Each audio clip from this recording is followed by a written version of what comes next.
11 लाख टंका दियो लंडन रे चाकरी करैदेबी। चाकरी बाटरे रहिला, मृतदेह घर को फेरिला।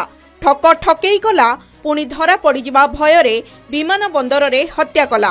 कर्णाटकर चिकाबलपुर रे जने पोस्ट ग्रेजुएट युवकंक हत्या मामला रे पुलिस 3 जण अभियुक्तंकु गिरफ करिछि। युवकंकु लंडन पठाई सेठारे चाकरी देबा बहाना रे प्रथमे लक्ष लक्ष टंका ठकी नै जाइथिला। एहा परे तांकु हत्या करा जाइथिला। आसंतु जानिबा प्रकृत घटना कोन थिला। लंडन रे चाकरी मिलिबो, भल दरमा भी पाइबे। एहा सुनी युवक जनक खुशी रे उत्फुल्लित होई पड़िले। आपण कुहंतु दर्शक बंधु, भल चाकरी भल दरमा मिलिबा खबर सुनिले किए बा खुशी न हेबो, से पुणी लंडन रे। एकथा जी सुनिले से खुशी रे नाची उठिबो। ठीक एही युवकंक भली निज चाकरी होई जिबा खुशी रे मन प्रफुल्लित थिला तांकर। किए जानिथिला तांकर एही खुशी रे कहार नजर लागि जिवो। दर्शक बंधु, एही कथा एते आश्चर्यजनक जे आपण माने सुनिले स्तब्ध होई जिबे। कर्णाटकर चिकाबलपुर रे जने पोस्ट ग्रेजुएट युवकंकु लंडन रे चाकरी देबार प्रतिश्रुति देई ठक माने 11 लाख टंका ठकी नैथिले। तापरे युवक जनक तांको टंका फेरस्त मागिबा परे ठक माने तांको हत्या करिथिले। वर्तमान मामलार तदंत करुथबा पुलिस 3 जण अभियुक्तंकु गिरफ करी जेल पठाई देइछि। निकटस्थ थाना रे एक मामला रुजु करा जाइछि। मृत युवकंक नाम रमणजी जना पड़िथिबा बेले अभियुक्तंक नाम सुधाकर, मनोज एवं मंजुनाथ बोली जना पड़िछि।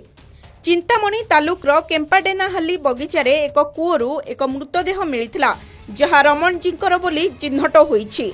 मृत रमणजी कृषि विज्ञान रे एमएससी करिथिले एवं बेंगालुरु रे एलाहांकारे एक घरोई कोचिंग सेंटर रे अध्यापक भाबरे कार्य करुथिले। मृतकंक पितामाता नाहंती। रमणजी तांको भाई एवं भाउजंक सहित रहुथिले। गोटे दिन बड़ चाकरी करिवा आशारे रमणजी डोडा गुडाहाली अंचलर सुधाकर को भेटिथिले। सुधाकर बेंगलोर रे एक घरोई फाइनान्स कंपनी रे काम करुथिले। से रमणजी को एमिति कहिथिले जे तुमरो डिग्री अछि, एठारे काम करी तुमे केते रोजगार करि परिबो।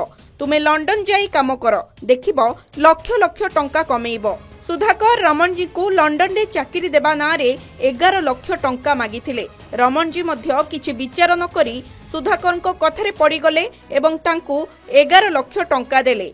किछि दिन परे रमणजी जेतेबेले सुधाकर को पचारिले मु केबे लंडन जिबी ओ केबे मोर चाकरी हेबो, तेबे अभियुक्त भिसा समस्या थिबार कहानी कहिथिले। तापरे किछि दिन बीतीगला। एहा परे रमणजी सुधाकर को रागी जाई कहिथिले मोते लंडन पठाओ एवं चाकरी दियो, नचेत मोर टंका फेरस्त कर। जेहेतु अभियुक्त सुधाकर रमणजी को टंका फेरस्त करबा को चाहु नथिले, तेनु से रमणजी को हत्या करबा को योजना करिथिले। तापरे सुधाकर तांको भाई मनोज एवं तांको बंधु मंजुनाथ को सहित मिसी रमणजी को हत्या करबा पई षडयंत्र रचिथिले। सेदिन थिला जून 16 तारिख। सुधाकर एक थर कार भड़ा करी पहुंची रमणजी घरे। एहा परे सुधाकर तांको कहिथिले जे तुमरो चाकरी होई जाइछि, तुमको आज लंडन जिबाको पड़िबो। एहा परे रमणजी बाहरी थिले लंडन जिबा पई। आउ तांको विमान बंदर को नहीं जाउथबा समय रे चिंतामणी तालुकर केम्पाडेनाहाली निकटरे अभियुक्त माने थर कार रो आगो सीट रे बसिथिबा रमणजी को रसी साहाय्य रे गला काटी हत्या करिथिले। तापरे सेमाने तांको केम्पाडेनाहाली पार्क निकटरे एक कूअरे फिंगी देइथिले। पुलिस एही हत्याकांडर समस्त 3 अभियुक्तंकु गिरफ करी जेल पठाई देइछि। दर्शक बंधु, आपण माने मध्य सतर्क रुहंतु। जदि किए पैसा देले चाकरी करे देबे बोली कहउछंती, तेबे एही कथा को विश्वास करंतु नाही। ब्यूरो रिपोर्ट, के न्यूज ओडिशा।